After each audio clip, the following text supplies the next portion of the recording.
But I think the highest level of listening as a coach is to listen as if, and listen as if the other person has the answer.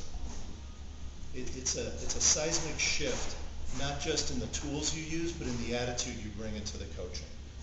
For example, I'm listening as if every one of you has the answer. Why? Because you do. You do. You have unique technical skills. You have unique experiences. Your comments to me about evaluation as we were leaving 2 days ago are staying with me. I'm acting as if you're the expert because you are. And the most remarkable thing in our world of empowerment is that we now have a lot of access and knowledge and experience that people do have the answers if we just open the door for them. So that's inquiry, and it's a great diagnostic that I try to remember as I'm walking into a coaching situation to say, where am I? Really, where am I as I walk into this? And if I'm not in the state of listening as if, then I get myself there through affirmations, through breathing, through forgiving the person I'm about to coach because they're not getting it. How dare they? Or the culture that's pushing back. How dare they not treat me with utmost respect? You know the drill. So in forgiving them and forgiving myself for having human emotions, that's one of the best ways I get into this state of listening as if. Helpful? Yes. Questions? Maybe you could talk a little bit about that art of forgiveness, which is a true art. How much time do you have? Danny has just extended our stay 2-3 more months. I think, personally, forgiveness takes people into whatever practice makes sense to them. It often takes them out of themselves. One of the best things I've ever heard about forgiveness from some clinical work I've done is that when we're stuck in our own heads,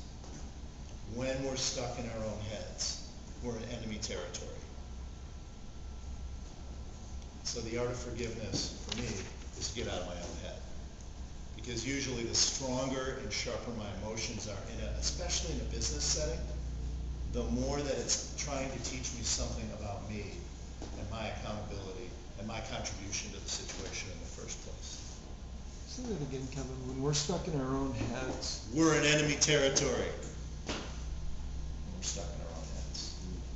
Hallelujah. Danny, what would you add to that? What have you discovered about forgiveness?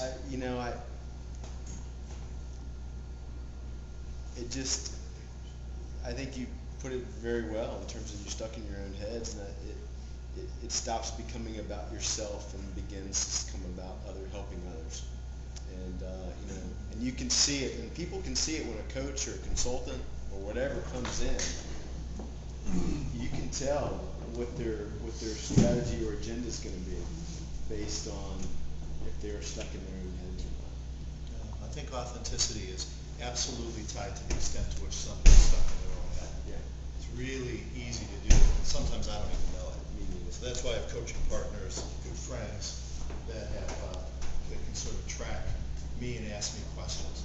So inquiry, you probably all have your favorite questions. I'm scared to even begin to talk about questions with this group. But I have a current favorite that begins to establish deeper listening, and that is, what has your attention? I tried this with a senior group recently, and it was the 4th time I was walking them through a strategic change process. I thought I knew them, I was completely on top of it. That's because I was in selective listening space, right? We all get there. So I said, what has your attention? And somebody said, you won't believe it, but the ERP got approved yesterday. And everybody in the room said, oh my goodness, because it changed their jobs instantly. So if I hadn't asked that question, we wouldn't have had a really good focus session on real change. So what has your attention is a current favorite.